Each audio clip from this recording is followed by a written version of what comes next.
This presentation is made possible by these amazing individuals and organizations, whether it was through Patreon, Super Chats, Super Stickers, or by watching, liking, and commenting. I really appreciate each and every one of you.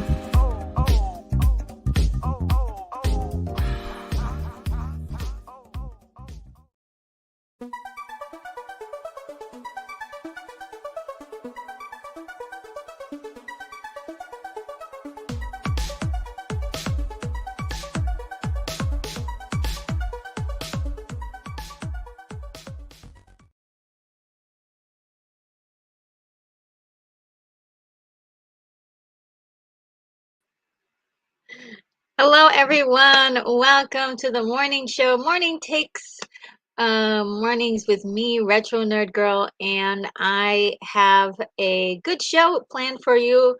I even did slideshows. I even did a slideshow for you, so I'm really excited about this. I'm like, been super jazzed about um the the plan that I have for you today. Okay, so we're gonna begin first by seeing who's here. Let's see who's in the chat to say hello, good morning. We've got Hungry Jerk here, says hi, RNG. We've got Unicorn Rampant Studio says, "Good morning, HJ and RNG. Headed to the post office, but I'm listening in the whole time." Oh, awesome! Thank you. And says it's a slow line at the post office. Oh, Tom. Oh my goodness, my mommy's here. It's Tubman. I'm in school. Okay, well, awesome. Thank you for joining me. And Danny Staten is here and says, "Greetings from South Carolina and greetings from Project Genesis." And my mom says, "Your mother is here." Oh, that's awesome. I'm so happy that you made it to hang out with us this morning. Um, and some camaraderie is happening in the chat. Everyone's saying hi to my mommy, and well, let's get started. Let's see what I have going on here as the title of the video says. I'm doing. Let's see if I can add this. Um, there we go. Look at that. I'm slightly more organized than usual this morning. Um, Oh, and my mommy says, I don't know how long I can stay. Okay, well, yeah, long as you can, I appreciate you stopping in, definitely. I have a look who's here. Got more people coming through the door. It's Tojo Jr. Hello, Tojo Jr. Guess what? My mom is here. Her account name is Tubman, so say hi to her. Thank you. He's the Tojo Jr. says, retro nerd girl. All right. So, morning take mornings with me, Retro Nerd Girl. The first thing on the menu today is Attack of the Doc, which is it says it right here, retrospective documentary about G4 and Attack of the Doc show. And it's really kind of interesting. Oh, let's see who else is here. My my mommy says I'm watching a movie, School of Rock. The School of Rock. You know, Mom, I never saw that one, so I'm gonna have to catch that one of these days. Oh, look, it's Lord Toth is here. Hello, says hi everyone. And Hungry Jerk says I could only stay a while. And El Nacron is here. Hello, El Nacron. How are you this morning? So good to see you. Um, and oh, I've got some backup here. And Toja Jr. says this is a special one for sure. Yes, it is. And Lord Top says Attack of the Doc is a great doc. Yes, it is actually really good. Thumbs up for me. And as I'm going to talk a little bit about it, I will try to explain to you what it is. Um, because I wasn't quite familiar with G4 TV or this show, Attack of the Show. While watching the documentary, I would definitely have a fondness to see some episodes. Absolutely, and check it all out. And my mommy says I've never seen this movie. School of Rock is great. Okay, well, yeah, that's one I need to see. I'm gonna have to put that on my list. School of Rock, the School of Rock, and I believe that Jack Black is in it, right? It's one I've heard about how wonderful that movie is and never got around to see it. Um, and Hungry Jerk says Olivia Munn, uh, from from Attack of the Show was good looking. Oh, yes, she's gorgeous. And she was a lot of fun too. Very smart and very quick witted. An incredible host for that show. And Toja Jr. says, "You're calling your mom mommy is making my morning." Yes, it's my mommy.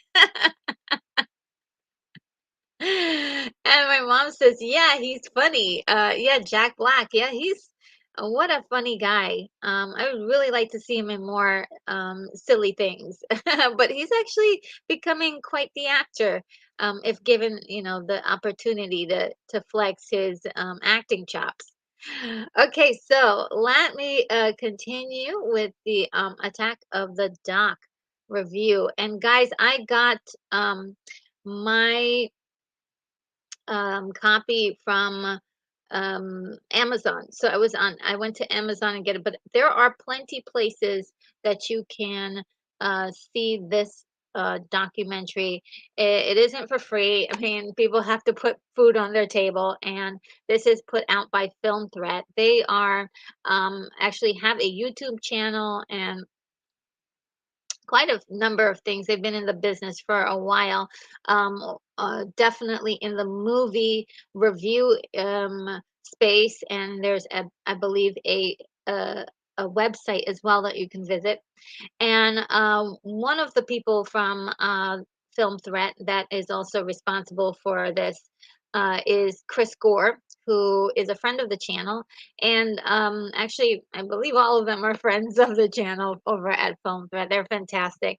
But Chris is actually was actually in the show, the attack of the show on G4 TV when it aired. And so this is sort of kind of rehashing some old flavor from, the early aughts or early 2000s to kind of it's like going back in time just a little but not too far back, like like we usually go back to like the 70s, the 80s, and sometimes the 90s, but this one is just around the corner at the aughts.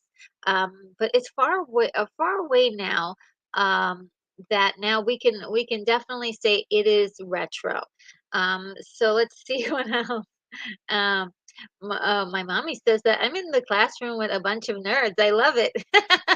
Yes, yes, we're all nerds. That's what we are. We're all nerds here. Thank you, Hungry Jerk. Yeah. And Dojo Junior says, G4 was my whole childhood. Oh, really? As a nerd in elementary school, I felt like I didn't have any TV shows that catered to me, but G4 was always there with cool game trailers. Oh, cool. I'm so glad that this is hitting a note with you. Please, as many comments as you'd like to contribute to let us know some of those memories you have of the show, because unfortunately for myself, I didn't get to experience this at the time. I was really, I think, trying to recapture my childhood in a way.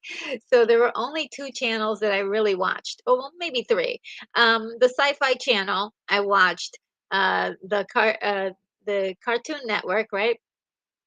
And basically Adult Swim was my main bread and butter, and and anything to do with the Disney Channel. I watched the Disney Channel so much in the early aughts that it was ridiculous. I had no business watching that stuff, but I loved it. So I missed out on the whole G4 TV stuff, and basically these guys started in the early 2000s. And just to give you also another background on the documentary itself, it's put out by Film Threat and also Dual Animal Studios. And so it's a collaborative effort on their part. And I believe there may be one other studio that I didn't quite get the name of. But G4 in particular, oh, let me adjust this. And Hungry Jerk says, I'm a male. I watch G4 for Olivia Munn. Well, I will not fault you on that. She was extremely, and still is, absolutely gorgeous, and definitely gracious. And she was fantastic on this show. A sport all the way. And yes, she was very, very funny. And my mommy says, MTV. Oh no, this one was different. This was let me see what she say. No, it was MTV. That it drove me crazy. I'm still recovering it for oh well, actually this was this okay, so just to clarify, this was after I was gone already. It was like around 2000. Yes, I did drive you crazy with MTV for many, like, for quite a, like, a decade or so. Just my, my love of MTV was too intense. I had to watch MTV everything. Um and all the time, as soon as I got up, as soon as I went to, got up in the morning, I just had to listen to MTV. So, big ups to my mommy for allowing me to watch MTV and and and not making me turn off the television. She was so gracious to me for allowing me to do this. But Unicorn Rampant Studio says Adult Swim was on MTV. Yes. So it was Adult Swim, and then also I would have the Cartoon Network on all the time, and the Disney Channel. That was my thing in the early 2000s.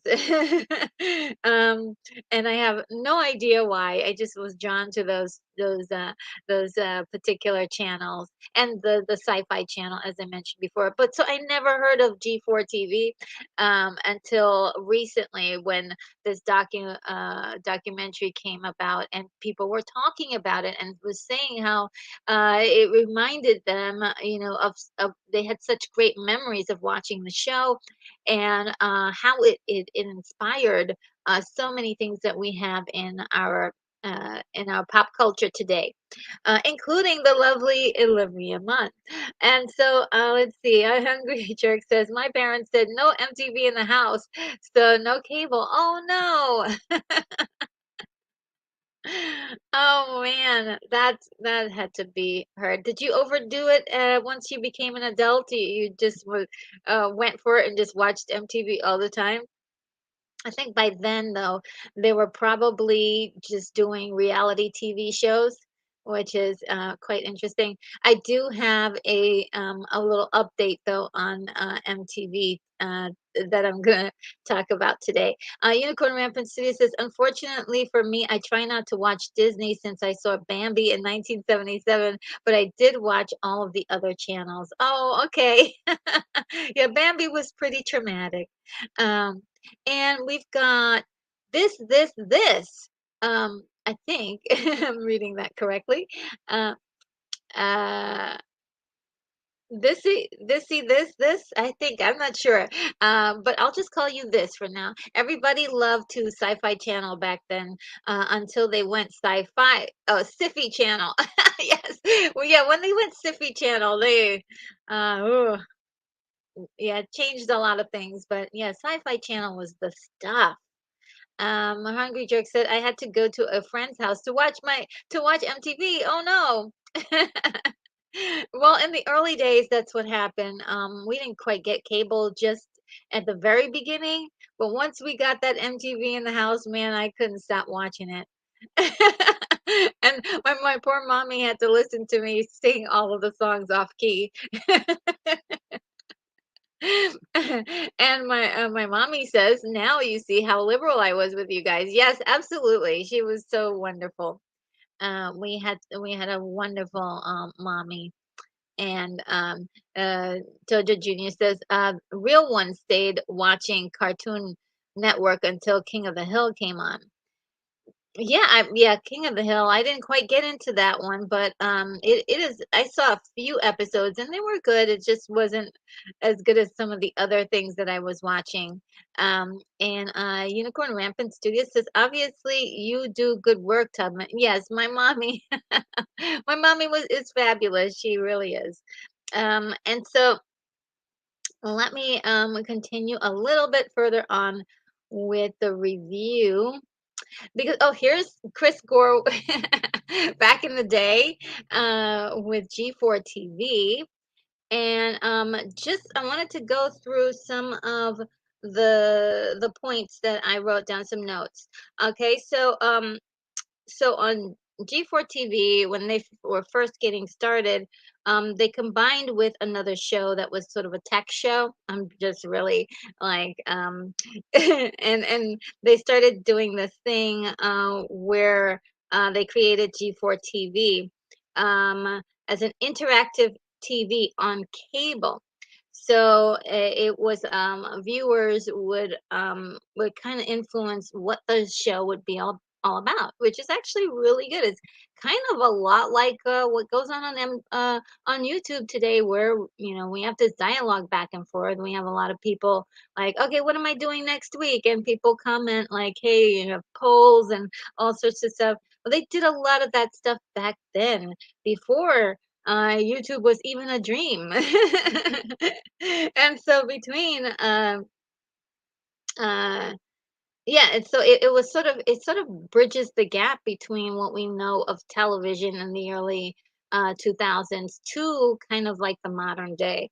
So the thing that they combined was they had this idea to turn this tech show that they had called Screensavers, and eventually they came up with the name Attack of the Show.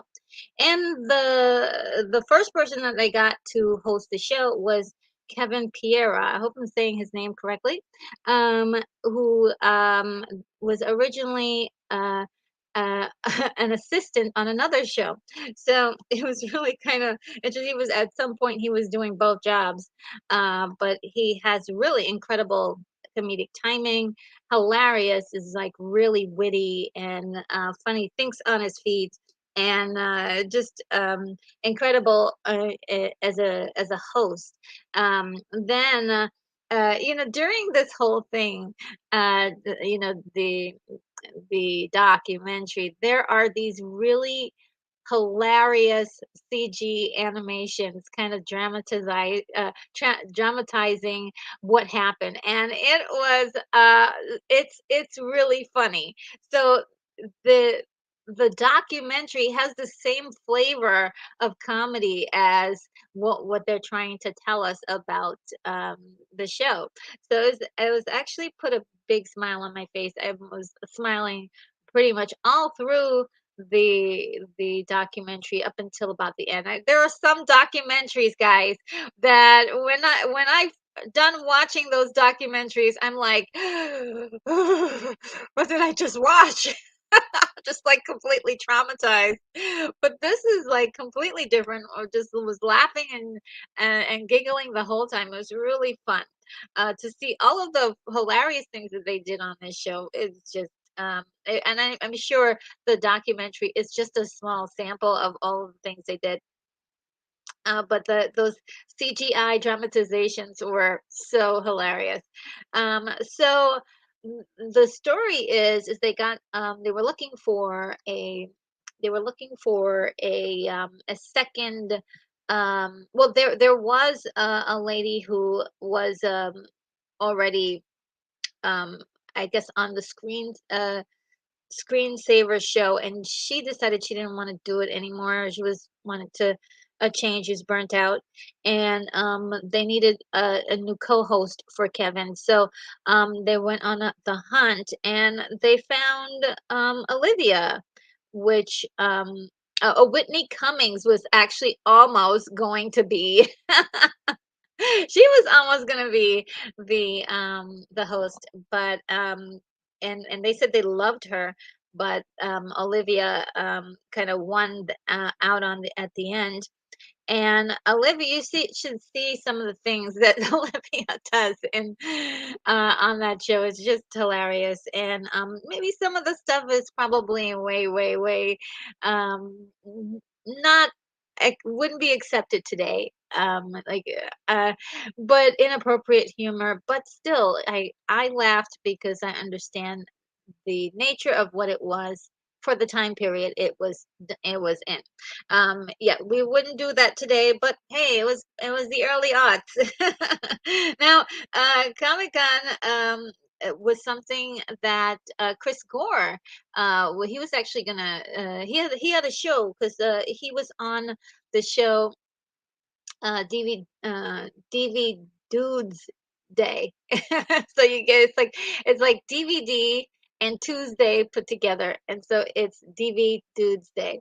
And so he was there to talk about movies that he loved, or just movies that they had available, and just give like a brief summation of those movies. Now, listen, I didn't see this, but from what the clips that I'm just judging from the clips and stuff. So it was a little show, and he did some other things, other comedic things on the show as well. Hilarious stuff. And what he contributed to the show really was that he was told them that he couldn't make the show, that he had to go to Comic-Con, and they were like, "Well, let's go do a show at Comic-Con," and so they started covering Comic-Con, and that really was sort of like groundbreaking that anybody would cover Comic-Con, and now everybody's doing it. Everybody's covering comics. So these guys were trailblazers. They were incredible trailblazers. They did a lot of stuff with gaming events, and lots of celebrities love their show. And we have John Favreau, James Cameron, so they were really like increasing in fame, and it's just one of those things that people just loved this show. So it's really cool to see how they were playing with the fans, and the how the all of these like geek culture ism things that they were really infusing, and they were just playing in this natural space of loving that content and sharing it out, like, you know it's just great stuff, watching that and seeing how happy everybody was, and how much fun that they were having on that show. So, let's see if I have, yes. So everything, again, I said that it was a lot of fun until about the end, and about the end, they started talking about how everything was changing and how people were leaving the show, and while they were leaving the show, how sad it can be to like split up people who have been working together for a long time. So it was pretty tough for them. I think they were like nearly like 10 years, almost 10 years, or should be like about 10 years that the show had been on.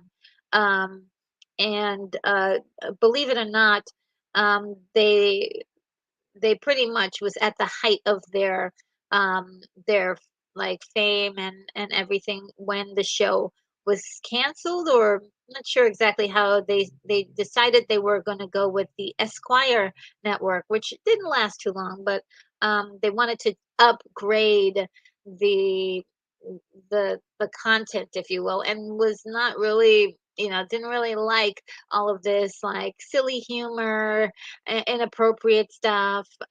It just was too, they wanted to change that. And that was basically because they got new owners, and they just didn't like the stuff that that was on the channel. So that's kind of sad to see that happen. But let's see what else. Yeah, that's pretty much it. Like, it was kind of sad to see that happen, but it looks like a lot of the people, like, they had such a great attitude about it, and a lot of people still feel very fondly about that show, and the memories that it is. Connected to the show, and the personalities involved, Kevin and Olivia Munn, and what they brought to the what they brought to it. And so it was really cool. I Like I said, I missed all of this.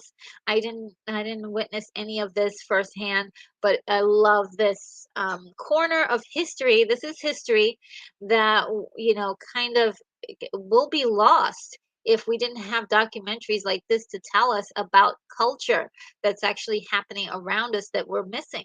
So I for one am very, very grateful that I was like, okay, guess what we're doing today? We're taking a look at this documentary that has been talked about amongst my circle of fellow YouTubers, and I just felt like, hey, maybe I should take a look at this and share my thoughts. Now, let's see what you guys are thinking and saying in the chat. Let's see if we can get another side. Oh yeah, this is one of the Comic Cons. Really good time that they had and at the Comic Cons. Oh, a lot of comedy in in that documentary. Will have you laughing in stitches.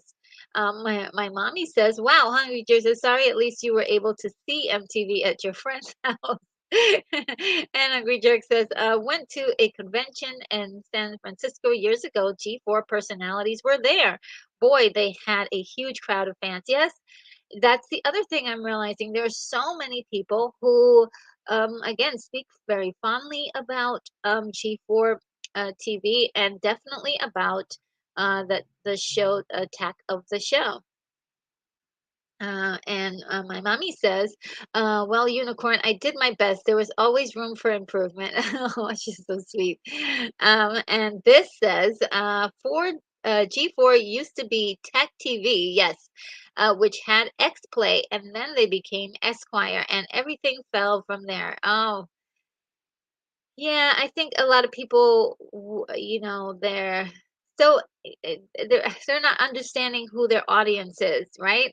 And so they had gathered up all these people who took the time to watch the channel, and so they just said, "Hey, we don't want you anymore. Kick it to the curb," and and went and decided they wanted something else. But hey, them's the breaks, for them. But uh, luckily, MTV, YouTube, just picked up the slack. YouTube just picked up the slack, and it basically stole all of those eyeballs. So you got to be up on the trends, or you'll lose it.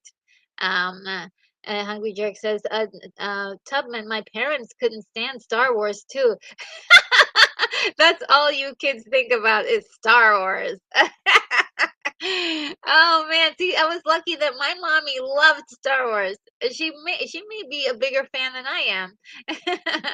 And my mommy says, "Tongue jerk, I love Star Wars. I am waiting for the next installment."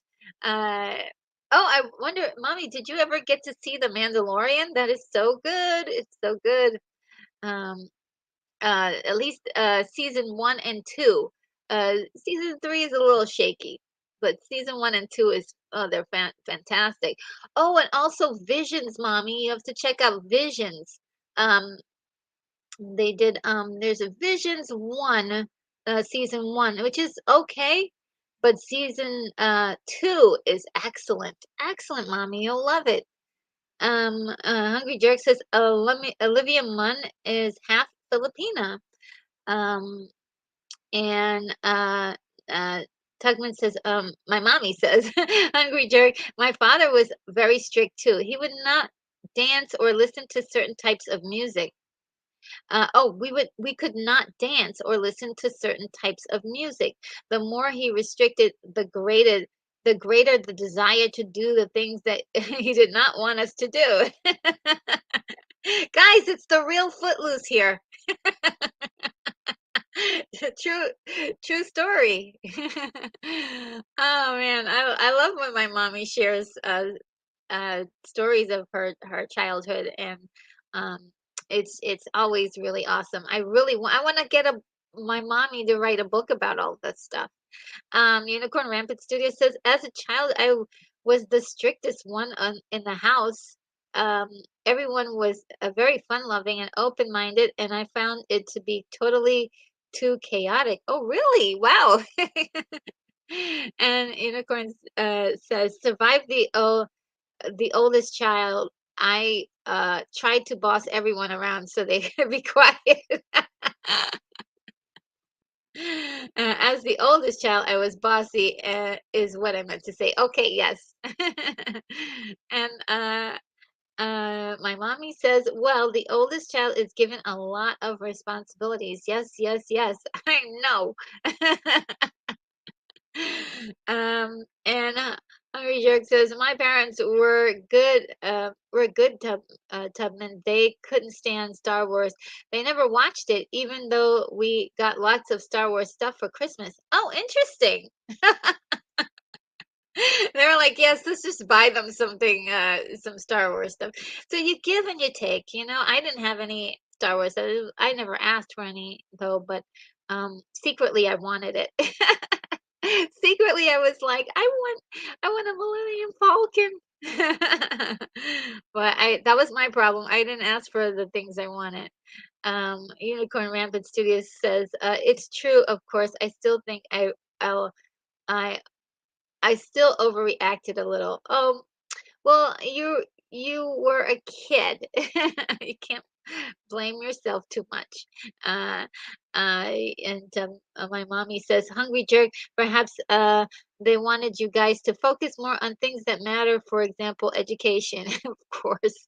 And Dojo Junior says, "Aren't you, Mom? Should be in every stream." Oh my, well, of course. I don't know if she has the time. Hungry Jerk says, Tubman, my parents would say you can memorize those three big Dungeons and Dragons book, but you can't memorize your history book, LOL. Well, see, that was the thing, is that somebody should have really realized, hey, maybe the best way to tell history is by making it fun and interactive and interesting. I mean, I'm not saying you have to lie about anything, but maybe make it into like a story that's engaging. And but I always loved history. I thought history was amazing, though. But I hear what you're saying. My biggest issue was math. Ugh. Math. My mommy says it's more important to eat. We should make the Star Wars toys. And oh my goodness, thank you so much, Unicorn Rampant Studios. You're so amazing. Thank you for the real Footloose. All right, let me see if I can find um the here we go. I'm gonna try a different one. Sure, mix it up a little bit. Let me mix it up a little bit.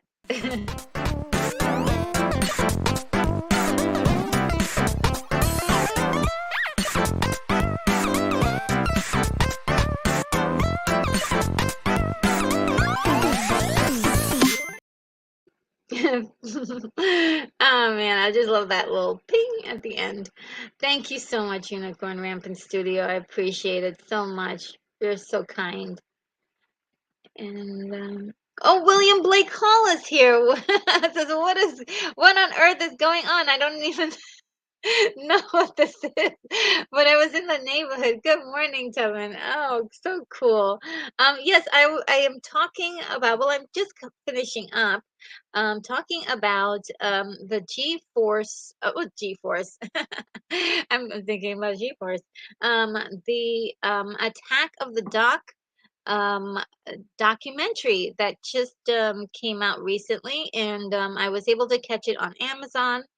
And basically it's talking about the G4 TV, um, and the show that was on that channel, which was um, Attack of the Doc. I'm sorry, Attack of the Show, Attack of the Show, and it was something that was going on in the early 2000s. With like Olivia Munn and Kevin Piera as like one of the groupings of hosts that was on the show, and there's a whole bunch of other people involved. And there's this cool segment, guys, on in the documentary with Olivia Munn playing Wonder Woman, and also her playing doing like this slave Leia, or what do they call? What is her new name now? I think she's called um Warrior. I'm not sure what her new name is. Warrior. Slayer Leia. That's the new name for Leia in this costume. Instead of Leia, it's now Slayer Leia, which I think is actually funnier, and I don't mind it. And so she has this cute skit that is like hilarious. I couldn't stop laughing. I had to rewind it and like play it back like over and over because it was so funny. And that's sort of kind of the humor of a lot of the stuff here. Lots of small skits too, along with their shows, and that's part of the reason why they were so popular. Um, and let's see, I think this might be one of the last slides. Um, and so you came in right right when we're finishing up the review for that. And Danny Staten says, I remember the broken heart look on my dad's face when I said I like Star Wars uh, better than I like Star Trek better than Star Wars. Ooh. Ouch. I got it. Yeah. Um yeah, that oh no. Um, and my mommy says dancing was a sin when I was coming up. Wow, you see, guys, Footloose is real. Um, and Unicorn Rampant Studio says, "I'm sorry, I'm out walking dogs and didn't want to forget to give a little gift for the to the channel, and I couldn't remember if I for sure knew my password, so I figured I would just do it right away." Oh, you are so kind. Thank you so much. We always appreciate it and appreciate you so much for just being on the channel and, of course, all the mod work you do and just looking after everyone here. Um, Thank you. And Jojo Jr. says, the drops are worth it just to hear RNG laugh afterwards. She laughs, she always laughs afterwards. I can't help it. They put a huge smile on my face. Um, they're really cute, and the music too. The music makes me want to dance. And William Blake Hall says, "Rhinos are rocks as always." Yes, absolutely. And if you guys don't know who Rhinoceros is, it's Unicorn Rampant Studio. And my mommy says, "Love you. I've got to go." Oh no. Okay, mommy. I will see you. See, my mom's got. She's a busy lady. And I'm so glad that she was able to join us for a short while during this review. She's amazing. Um, and let's see. And uh, Hungry Jerk says, Tubman, I used to be a professional dancer in the 80s. I danced for Lionel Richie on tour. What? That was fun. Oh my gosh, that is so cool. Hungry Jerk, that's amazing. Wow. You're You're making me yeah, that's amazing, Hungry Jerk. Do your thing. I love it. William Blake Hall says, Attack of the Show, Olivia and Munn. Oh, the memories. So far back though. You know about this. Okay, so, so William, look, I totally missed this. This was totally past me. I didn't get a chance to see this. So I'm so glad you were able to see it. That you were able to connect with this and and yeah, Olivia Munn. Everybody remembers Olivia Munn. And my mommy says, "Hello, William Blake Hall, leaving the chat. So have an excellent day, guys." Aw. Yes, you as well, mommy. You have a great day. Thank you again for stopping by. I'm not gonna. You guys are gonna make me blush. I can't read all the stuff that's in the chat. All right. Um, and William Blake Hall says on a channel called Target Audience, Alex is a lifelong Star Wars fan, but he had a friend just watched 3 seasons of original Trek, and he loves Trek now. Oh, really? Target audience. I never heard of those guys. Give me 1 minute, guys.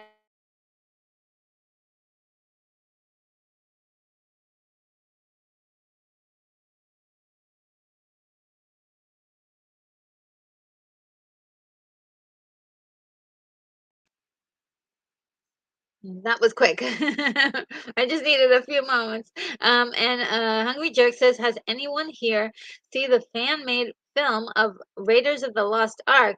I hear it's great. Can't find it. No, I've never seen that. Um,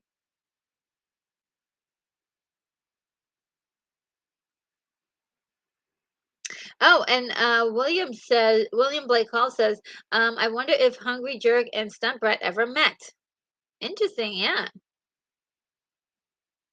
And Tojo Jr. says, you talk about such a variety of shows. How do you find the new shows to watch?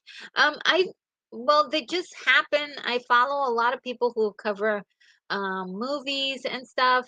And so, in the search of looking for, I always try to keep at least myself knowledgeable about all of the recent movies that come out, even though I'm not able to get to the theater like everybody else can.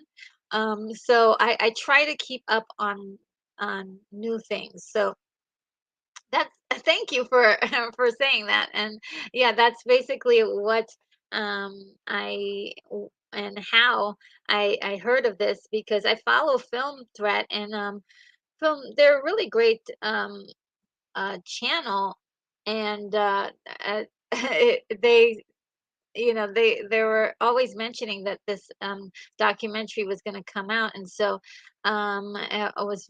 I was kind of confused. I was like, okay, what is this again? I was not sure. Is it like I said, it totally skipped me, but it's entertaining, guys. It's really entertaining. And William Blake Hall says target audience reactions to original Trek episodes are quite interesting. They got me to better appreciate episodes I'd sort of given up on. Thanks for their fresh eyes. Oh, wonderful. See, I love that. I love that that to be able to see things in a with a fresh perspective can change the way you look at things, or even like somebody else kind of bringing out a little something that maybe you weren't thinking of, and you're like, maybe that maybe I'll give it some slack. Maybe I'll give it some slack. And William Blake Hall says, anyone looking forward to Mermaid? The only thing in a few weeks that I feel an urge to see. Yeah, I think it's I'm looking forward to it. I think it's gonna be okay. So this is my estimation of what it might be like from what I'm hearing from the secrets of the of the random world of of film news is that how I forgot her name, Holly Haley, I forgot her name. I can't say it properly anyway. But the young lady who plays the mermaid is great at what she's doing. Her singing voice is incredible. Um, Haley Bailey, right? Halle Bailey, something like that. Um, her singing voice is amazing. She's doing a great job. There may be some uh, uh, Bailey. Haley Bailey. It's almost like a tongue twister. Um, yeah, she's great as far as what I'm hearing. It's like the other parts of the story I heard was decent. It's it's some of the visuals that people are having problems with. So that's the only thing is some of the visuals is a little awkward. Um, or not quite living up to snuff, if you will. So that's basically the only thing that I've heard so far, or and so there's I'm expecting it to be decent. I think it's going to be decent. The toys are selling off the shelf. The toy community has been gobbling up the toys. So, that's what Disney wants. They want people to buy their products, and people have been buying those dolls up like crazy. And if there's some people who are like, yeah, but we see all the dolls, stacked up everywhere. Yeah, because they need to have those dolls available because it's gonna be crazy. And then people are grabbing like 4 and 5 dolls right now, and then they're gonna resell them for like $200 in a few months. So it's really crazy. Um, and Hungry Jerk says, was Stunt Brack a dancer too back in the 80s? No, she wasn't a dancer. She was a stunt person. I'm not sure. Yes, he says that he wondered if your two careers ever came to intersecting at any point. Since you guys worked with celebrities and stuff, it's possible. You never know.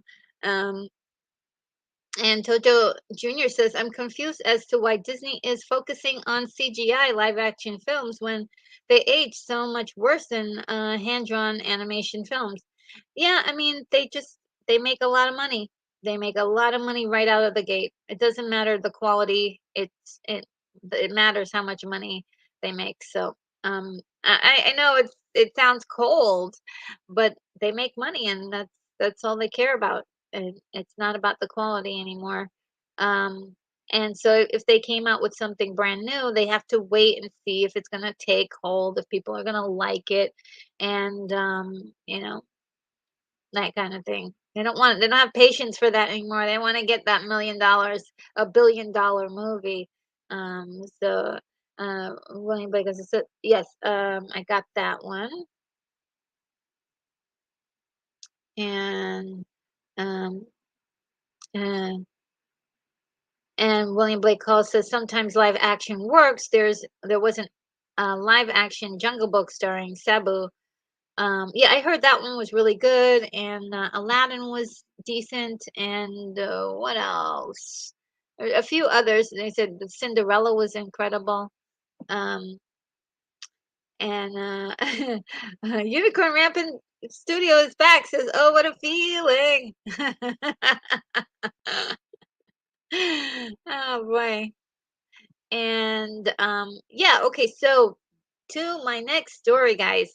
The next story is a sad one. This is Ray Stevenson, the actor who unfortunately died unexpectedly. They don't know, like, haven't reported how he passed, but it was suddenly that he did. We just saw him do interviews at the Disney event in London, and he seemed to be very have a lot of high spirits, and he's just gone now, and he will be in the Ahsoka series that is coming up soon. I will be covering that.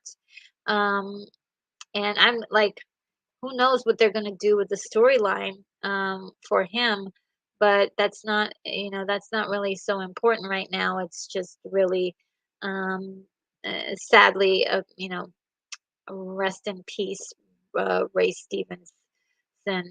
He was in Thor. He was in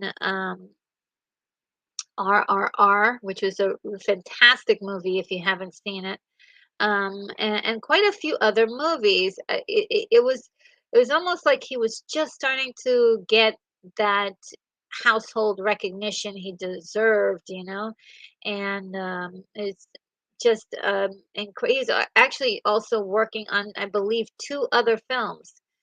So he was working a lot. I was finally getting, the recognition for his contribution to film, and unfortunately passed. Very sad situation there. Uh, and I just wanted to mention this because this is something that's really kind of showed up um, today. Let me see if I can get a closer look at this. Um, it John Campea is let me see if I can get another clip. Yeah. John Campea is an entertainment news pundit that has been on YouTube for a long, long time. He was doing a lot of shows in the early, I would say, uh, mid to late 2000s, when YouTube was just barely getting itself started. And then he branched off on his own in 2016, and had this really amazing show, the John Campea show. Um, and I know a lot of people don't always agree with him, and he can ruffle a few feathers of some people. But for myself personally, have been following him ever since 2013 and 16, and even before that. So it's kind of interesting to follow his career up until now, and to follow the show. And it was pretty much like a staple for to see the show, and to get like movie news and information, to get his point of view, to talk to his panels. And many of the shows that are now on YouTube that have, many panels and talk about entertainment news, really follow his model.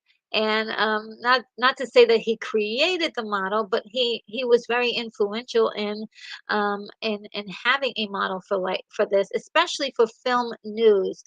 We're talking like 2016. There really wasn't any channels except for Grace Randolph, um, who also about have they have very similar um,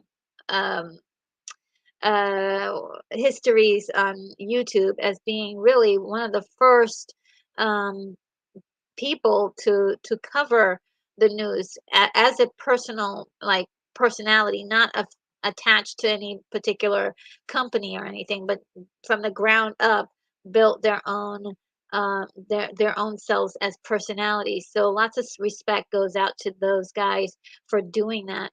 But in this case, his show, he announced um, that he is getting rid of the show, so it's not going to be available anymore. He was going to do bite-sized versions of the show, based on the different topics, and people really uh, spoke out against it, and so he just decided he's just going to get rid of it altogether. And so I just wanted to say that he, I really, I respect the decision and know what's going on personally, that he would do that, because yeah, there are so many people who want to get to his level. Um, but I do say best of luck to the future of your channel and everything else. It's really kind of a new era to like know that that's not going to be available for me to watch. Kind of breaks my heart a little bit, but also people have to move on with their lives, right? So hopefully he'll be on to bigger and better things. And this is just a rundown of some people who were on his show that recently have been like petering, haven't been showing up at the show very much. So he was working on changes for his show, which was Robert Meyer Burnett, um, Erin Cummings, and Chris Carr. They were a staple for me for a long time. So the show will be sorely missed, in my opinion. And yeah, uh,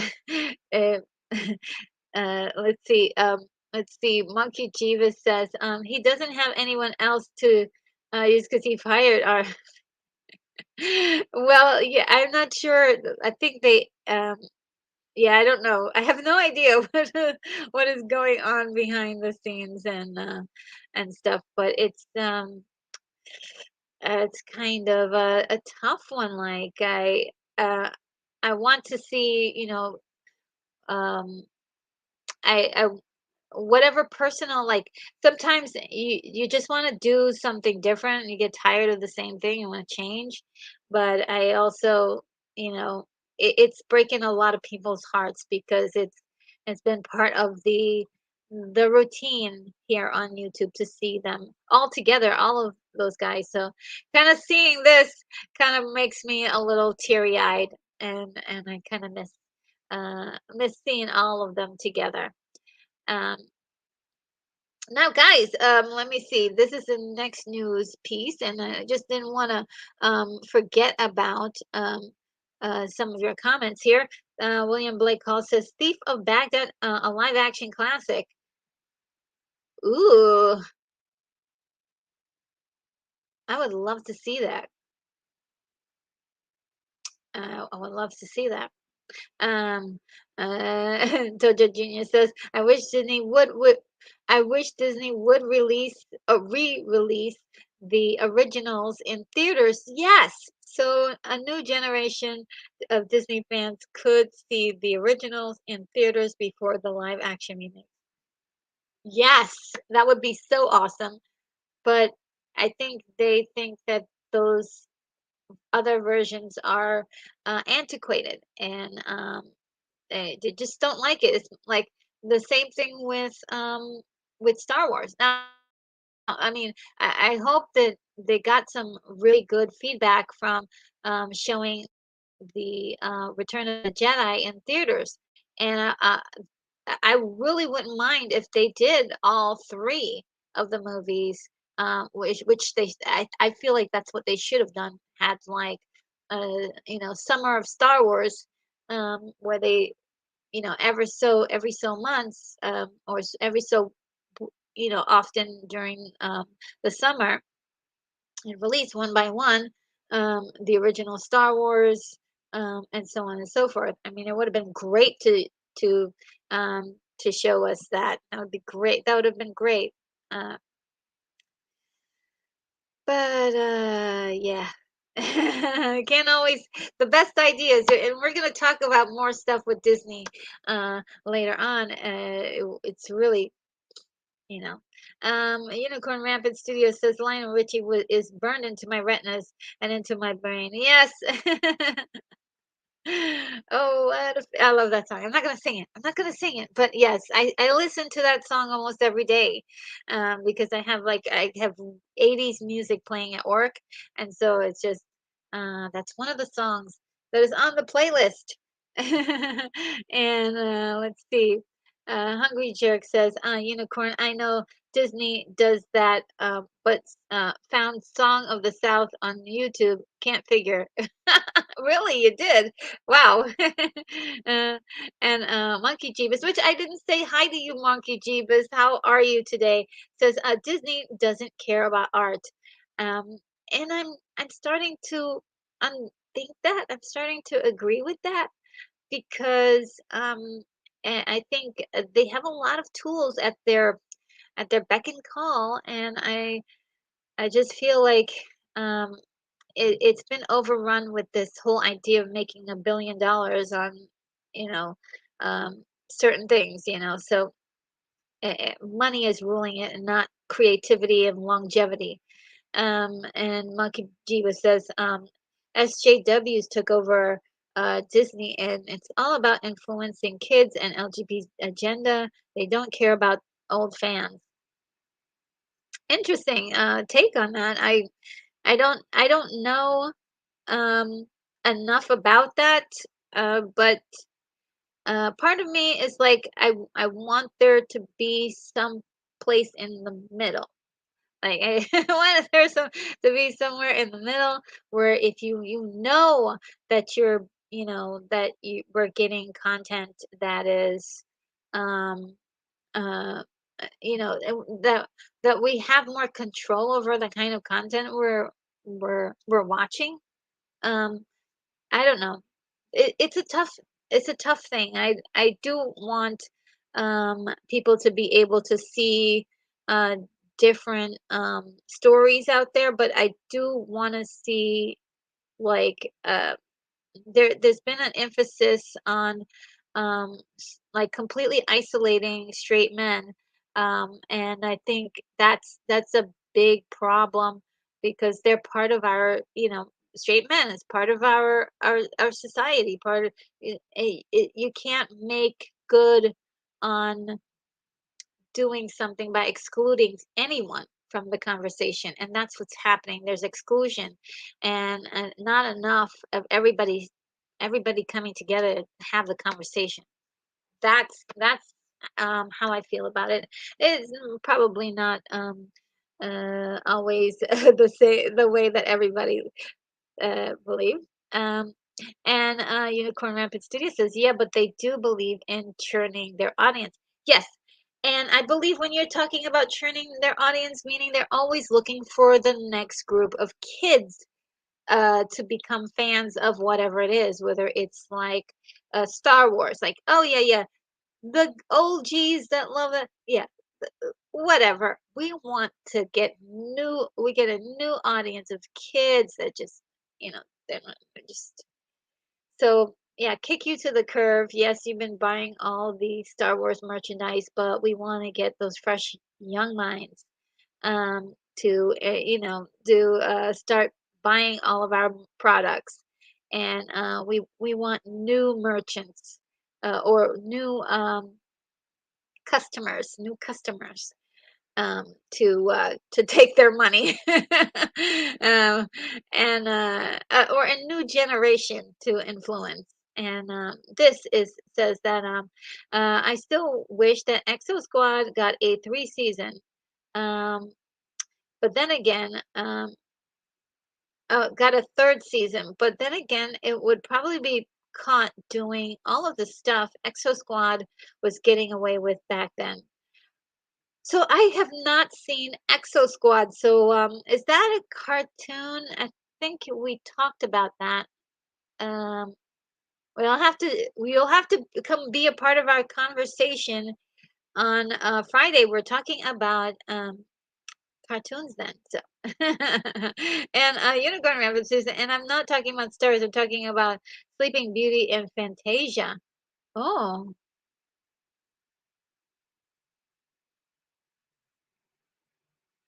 oh, creating artificially scarcity. Oh, yes. That's another thing too. They're removing a lot of their products to see who wants it, you know. And Monkey Judah says it's messed up because they wanted acceptance, and then we gave them acceptance, and then they turned on us, and now want everyone to change. Um, Disney. Um,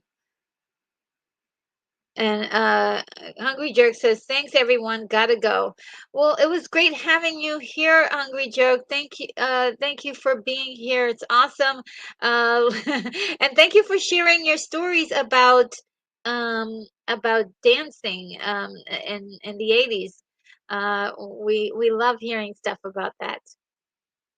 And William Blake Hall says, Fantasia always freaks me out. Brooms marching while holding buckets, hippos, and Tutus Chevag. Of course, I'm not pronouncing it correct.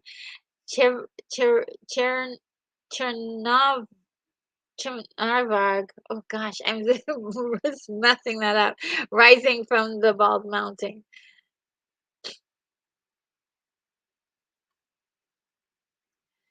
All right, and hold on 1 minute. I am like dying here. 1 second. Give me a minute. I'm gonna throw on a small video, um, really quick. Um, Here we go.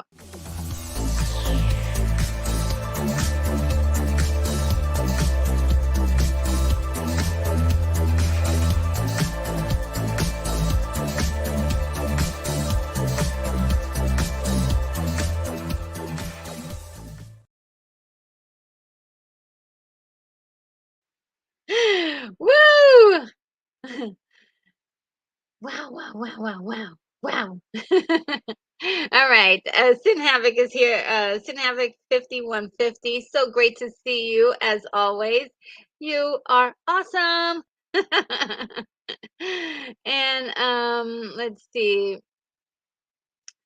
And let's see. And I see that Chris Gore is here. Says, thank you for covering my documentary. I'm blushing. Oh yeah, it was fantastic. You did a wonderful job. I mean, I was smiling and laughing the whole time.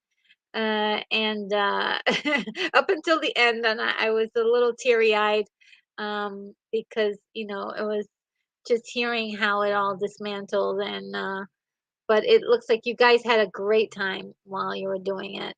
Um, and oh, look who's here. Her real review is here, waving and saying hello. Hey everyone. Hey RNG. Sorry I missed the start of the live. I showed Fantasia to my film class this semester. Oh my God, we were just talking about Fantasia. Yeah, I never seen Fantasia. Always wanted to. I've always seen clips of it, but never seen the entirety of it. And I'm not sure. That's if is it on Disney Plus at all? Anybody knows?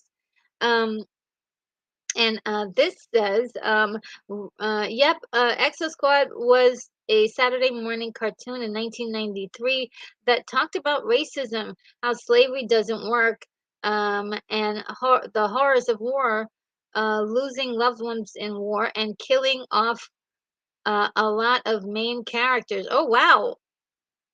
Interesting. Yeah, I'm so down to see that. That looks interesting. And William Blake Hall says, RNG, maybe you need to react to Fantasia. Maybe I need to get Fantasia coming on. And yes, and well, Unicorn Rampant Studio welcoming everyone that it has stopped by. Let's see. Yeah, and so. And her real review says, I think you would thoroughly enjoy it. Both the original and Fantasia 2000 are on Disney Plus. Oh, cool. Thank you for swinging by yesterday and leaving me some love. Oh, yeah, my pleasure. I just didn't get, I was just running off to work when I saw that you were doing a live. And it is just like, it's so crazy. It's such a crazy 24 hours actually. But thank you so much for stopping by too. And yeah, I'm definitely watching that today. Now that we've gotten to the messages, we've got MTV here. It looks like MTV News. I didn't even know it was still going on. Was finally ended. Um, and so it says 36 years after MTV News was created to expand the stable programming that defined the cable channel MTV, it is no more. Which is really kind of like heartbreaking in a way, but then it's like, yeah, but didn't you think it was gone already? And at first, a lot of people thought that this news was referring to MTV in general, which it isn't. It's just the news portion that was connected with Paramount Global. So it's kind of um, uh, kind of a sad day that they did something really kind of interesting. I think they had a video of Loader in his younger days, or with digitally um, enhanced, and kind of announced it that way. And yes, so long to to MTV News. And now, the last thing I wanted to talk about, is this the last thing? I think so.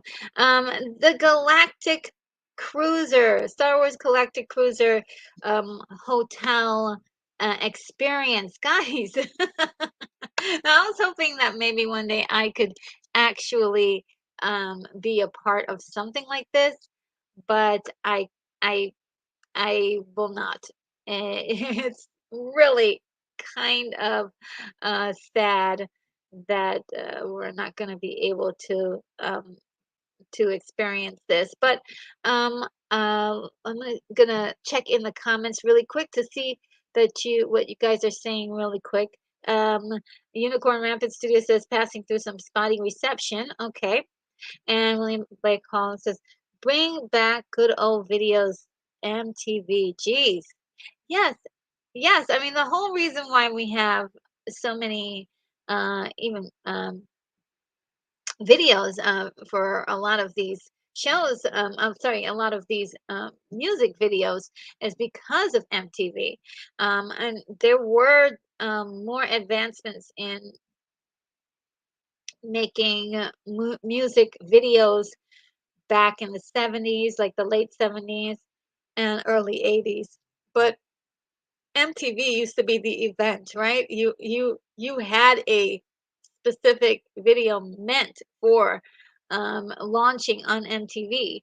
If you were a big singer and you had a band and you wanted to be seen by everybody, it was like you did it for MTV. Remember, they had world premiere videos, and so it Eh, I'm gonna probably do a segment, a retro segment, one of these Fridays on MTV because I feel like it's part of our history, and I would like to talk a little bit about that, especially after talking about G4 TV and seeing that documentary. I just felt a little nostalgic for MTV and all of the things that they brought to the conversation. Like reality TV is like the biggest thing. Everybody's doing reality TV, even today. So many channels, and they were the first to really create the formula of this dramatic TV. Let's see what more else you guys say.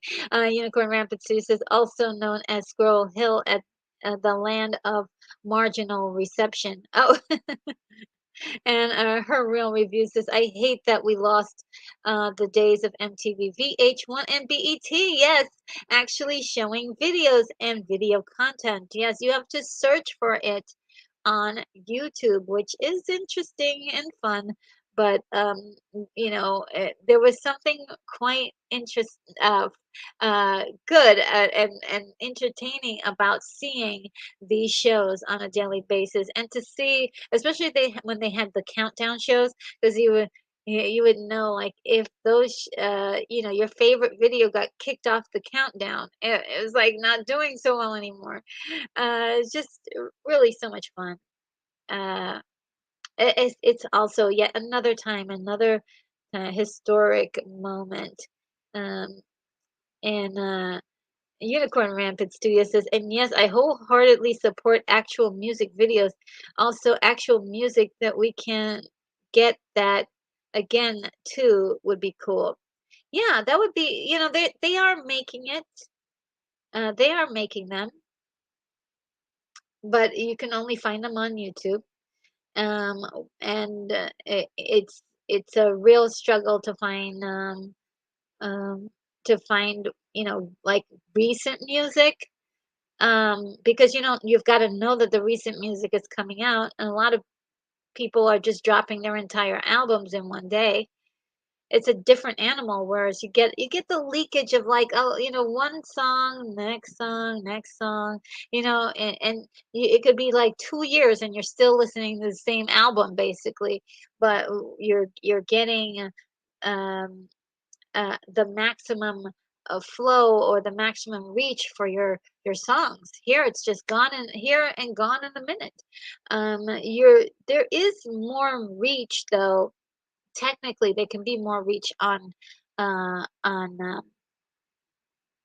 digitally, but also you don't have that camaraderie like we all like listen to Madonna singing, um get into the groove all at the same time, or walking down the street and hearing, Prince sing, Purple Rain, like about a billion times, and everybody, break out into dancing and singing and so on and so forth. There was a camaraderie of music and loving music at the same time, and that stuff is pretty much, I would say gone. I don't even know. Everybody's like listening to their own stuff on their own in their headphones.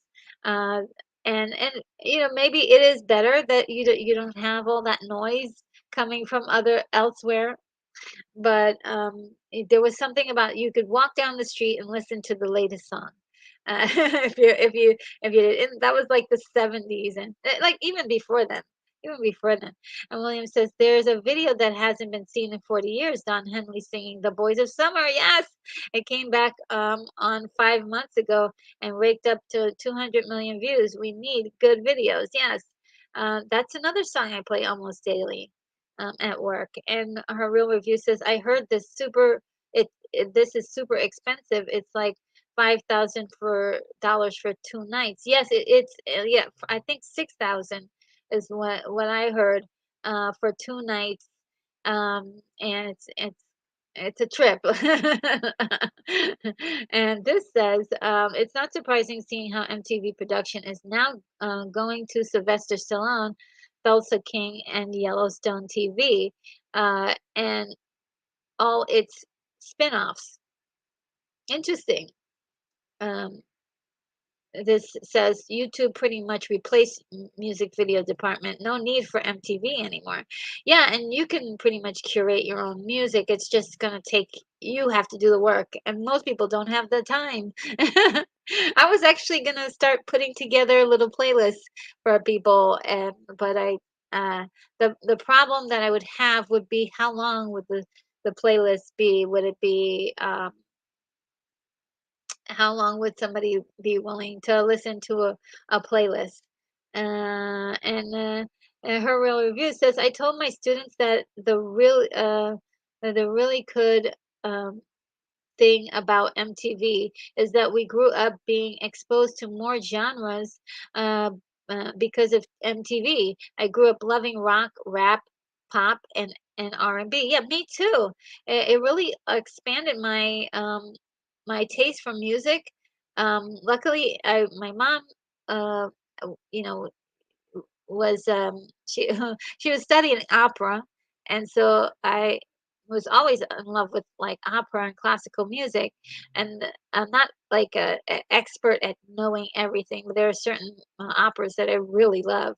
And then like MTV, you've got the pop, you've got the rap, uh, and Headbangers Ball. I mean, come on. I love myself some Headbangers Ball and all of that. That was so much fun. Oh my God. Um there's a lot to it. And I appreciate it. I mean, I appreciate those days of MTV and BET and VH1.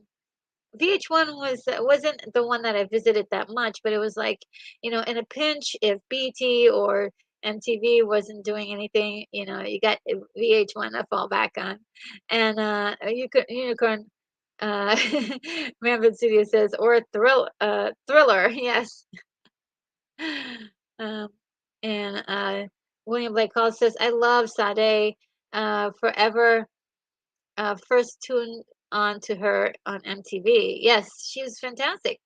Unicorn Smooth Operator, yes. And Darth Vader says, "Hail chat, hello, Darth Vader. How are you? How are you?" And let's see.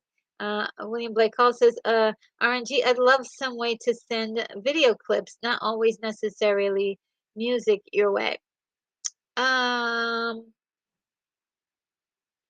to send video clip. Uh, oh yeah, well, my email is in the description. You can always send me emails through there. And talking about nostalgia, anyone recall?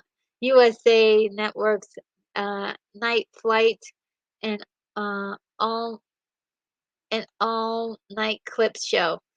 I never saw that. I would see Up All Night though with Rhonda Shear. I remember that. Rhonda Shear was amazing. Love that lady. And her real review says VH1 had pop video, and I love finding out all of the cool video trivia. Yes, yes, yes, yes, yes, yes, yes. I remember that show. Um, where they would tell you all kinds of little trivias about the music video or the artist. And plus VH1 behind the music. That was the best. Yes, I love that. Um, love that. And they put out a little movie, that one Christmas movie that I absolutely loved, called Christmas Diva something, or Diva for Christmas, with Vanessa Williams in it, and I love that movie so much. It's so good. I watch it at least once or twice during Christmas. And Unicorn Map, oh, even when it's not Christmas, actually, Unicorn Map says yes. Night Flight was the best. Oh, I don't remember Night Flight. Um, and Night Flight showed Heavy Metal, the movie. Oh, really? And yes, okay, there it is, the Christmas Diva Carol. Yes, that's it. I did a review for it. I don't know why I can't remember it now, but yes, I love that movie so much. And that's one of the best Christmas movies. Vanessa Williams, yeah, she's amazing in it. And William Blake Hall says, "Wait, I think I remember it. Instead of Ebenezer Scrooge, Williams was Ebony Scrooge. Yes, yes, and she was part of a girl group, so it's kind of like a mixture of Dream Girls and the Scrooge story, and they had a whole bunch of really cool songs that were really awesome in that story as well." Um, all right, so we're going to talk about Galactic Star Cruiser. So they're closing this down. I believe they have until September until this happens, and we're just going to look at a little bit about this. This is what it looks like on the outside. It's not really that inviting, guys. But that's what happens. You go into this building. There's no windows inside. This is what it looks like. It looks pretty exciting. Now, I wouldn't mind spending like a day there or a few hours. Um, so I don't know what their their situation was. Because if they had everyone strict to the 2 day policy of, I'm not sure if they had people stay less, but 2 day policy is kind of a long time to stay in a place where there's no windows. And it's really cool to visit like something like this as sort of like a museum piece, or attractions. But it's kind of hard to spend like 2 days and 2 nights, I believe, there. Um, uh, but it looks good. It looks nice. They had like entertainment. They had people dressed up and um, as characters in the story. That looks really cool. I really wish I could have at least visited once. Like I said, the 2 day thing is just way too much time to be in a space like this, no windows, and which is, I'm not really a big claustrophobic freak. I know that there are more people who have it worse than me, but this would really like test you very much without having windows and just having like a screen as your fake window. I think this is really cool. I love it as an idea. Um, I mean, look at how cool all of this looks. This looks really dope. It's the only word I could come up with, guys, is dope. um, and it's got a little flair for Star Wars, but doesn't really look like classic Star Wars, right? It feels more Star Trek than Star Wars, in my opinion. But still cute. I mean, I wouldn't, I wouldn't throw it in the garbage. And this is another view. Again, all of this looks very Star Trek, and not very much um, Star Wars, in my opinion. But it would be great to hang out there for a few hours, maybe have dinner where where they have, those screens up. That sounds like fun, right? But to like actually like stay there for 2 days, maybe a little much. Uh, and also remember, all those screens are going to be on your eyes, and that could be that's another thing too. They had also characters that was going to be there.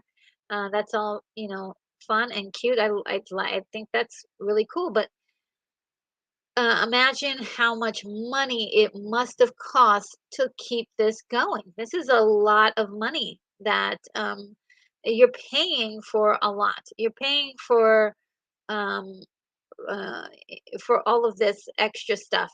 That's where all the money is going, is keeping all of this running, and paying people to dress up as characters, basically. Um, so yeah, there's a looks like it was going to be fun. This is the part I think that really would have gotten me. They had a lot of interesting food choices there, where you had shrimp. They were like regular shrimp, but they were painted blue, um, in edible food colors, um, that you know to resemble alien food, which is fine. But it could be a little trying on people with special diets. If you're like, I'm on a special diet, I could not eat this, and so you're trapped in a place for 2 days, without, because is you're not like going back and forth. This is a cruise that you're supposed to be on, and to stay in character of what you're doing, and you have to eat this kind of food, um, which is interesting, um, and maybe one or two things worth a try, but having to eat this like the whole time is a bit much.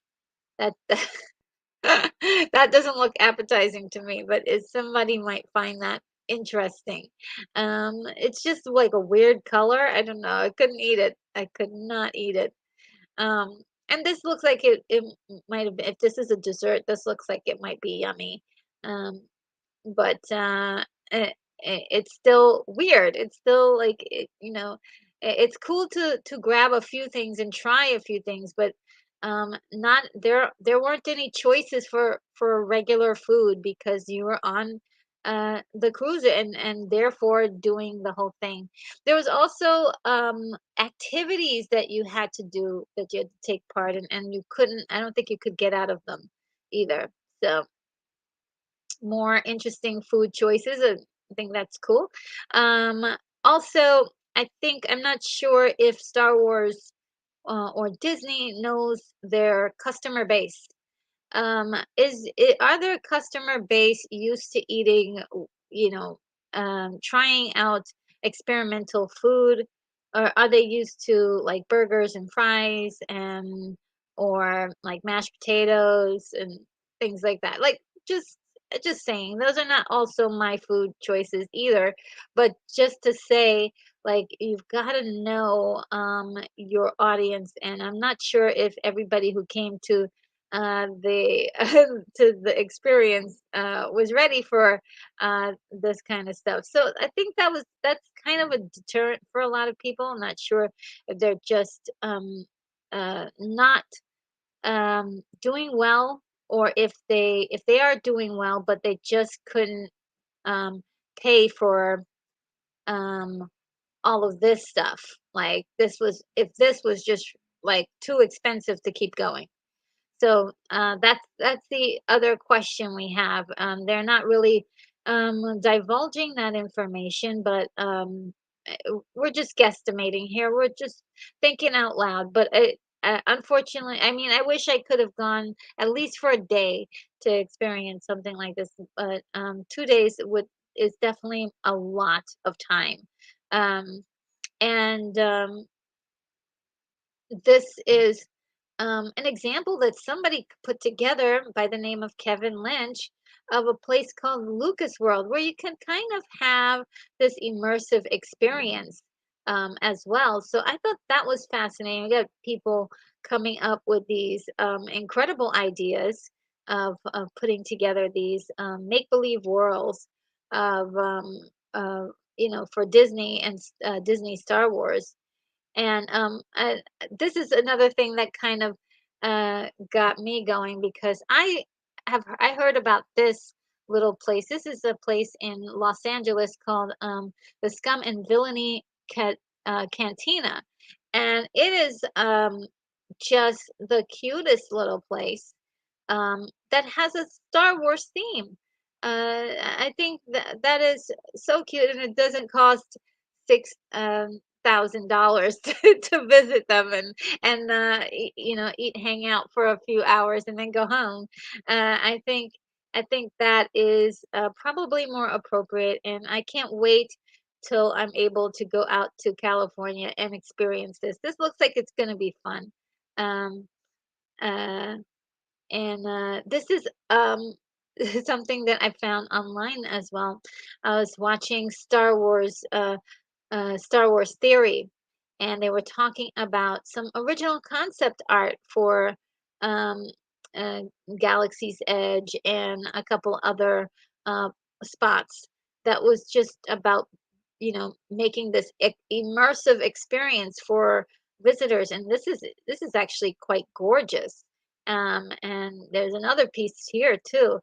So I don't know, like, don't count Disney out entirely, but it's unfortunate that Galactic Cruiser is closing down, and I hope that they come up with something a little simpler next time that will give people uh, like the Star Wars experience, but something that where they can come in maybe for a few hours, or they can come in for a day, but they don't have to come in as a package of a 2 night stay.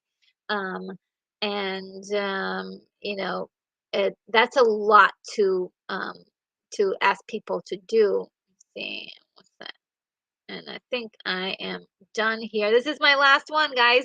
Let's see what you guys are saying in the chat. Uh, this says pretty much saw this coming a mile away with this Star Wars Galactic Star Cruiser shutting down. About half those actors pretty much was living there. You have to, right? That's gonna cost a lot of money, and so that's pretty that's where it can you're gonna run up your bill right there. And her real review says, I think this would be great for Uber fans, but the price point is too high, maybe 6,000 for a full week, but I wouldn't spend more than $1,000 for 2 nights. Yes, absolutely, $1,000 for 2 nights. It sounds reasonable.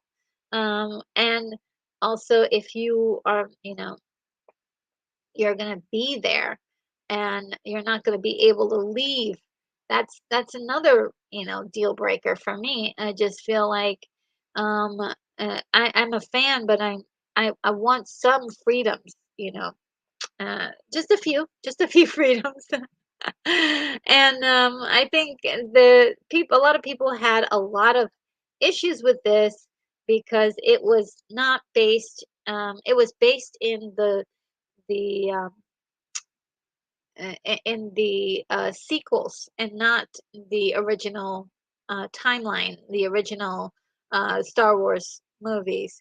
And people felt like, you know, perhaps it would have been more fun if you can hang out with Chewbacca and hang out with Leia, and they were playing up on those particular characters. Now, I had this imagined idea that, hey, you have people come into like your dinner hall or whatever, and they're having dinner, and on these big um, uh, these big um, TV things, you can see reports from different parts of the galaxy of things that are happening that we know from the movies, but they're happening like they actually spend some money and like react those scenes out from different vantage points. And this will be a value, right? And this is a rare value for the people who are visiting. And also, it's like, once, hey, look, the Battle of Yavin, we won the Battle of Yavin, and everybody goes, yay! And it's just like, will create sort of like an experience for the people who are there.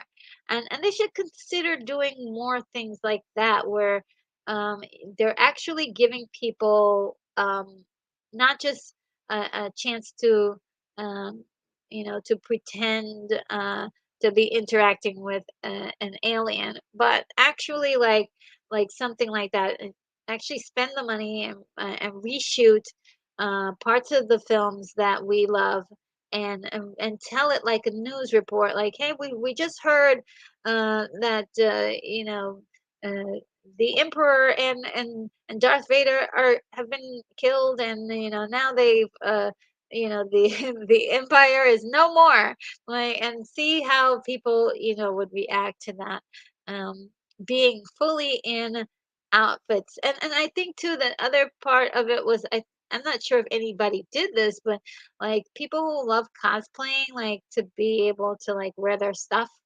and I'm not sure if they did that. That would be fun. um and there's so many ideas that they could come up with and work with to create an immersive experience. And let it be that maybe you do it for a night, but like I said, 2 nights. Um, unless you're just like, I don't care, I'm up for it. You stay a week or whatever. But uh, it was too expensive, and that's where all the money was going towards. All the money was going towards all this stuff, all that. They had gourmet chefs come in to make this stuff, food dye, and all of these things, all of these electronics. Keep that running. Keep all of the characters going. This is a lot of money. This is expensive stuff here. You have to pay all of these actors to keep showing up and being in character, and also greeting all of the guests. So yeah, this was expensive, no doubt. I wouldn't want to see the bill for for all of this to keep going. So yeah, that's my take on it. I hope I didn't bore you guys too much with my comments there. Um, but I think this is going to wrap up the show for today. I really thank everybody for coming through that did, and all of your comments. I hope that you enjoyed my review of Attack of the Doc. It was really a lot of fun for me, and all of the topics that we covered today. I'm gonna play my outro video. See if I can find it. I'm gonna play my outro video, and um, during the outro video, guys, you can say goodbye to the friends you have in the chat and the friends that we made today. And you can also leave any comments for me that you may have. Please have a wonderful day. Without further ado, I want to bid you adieu, and I'll see you in the next video. Bye.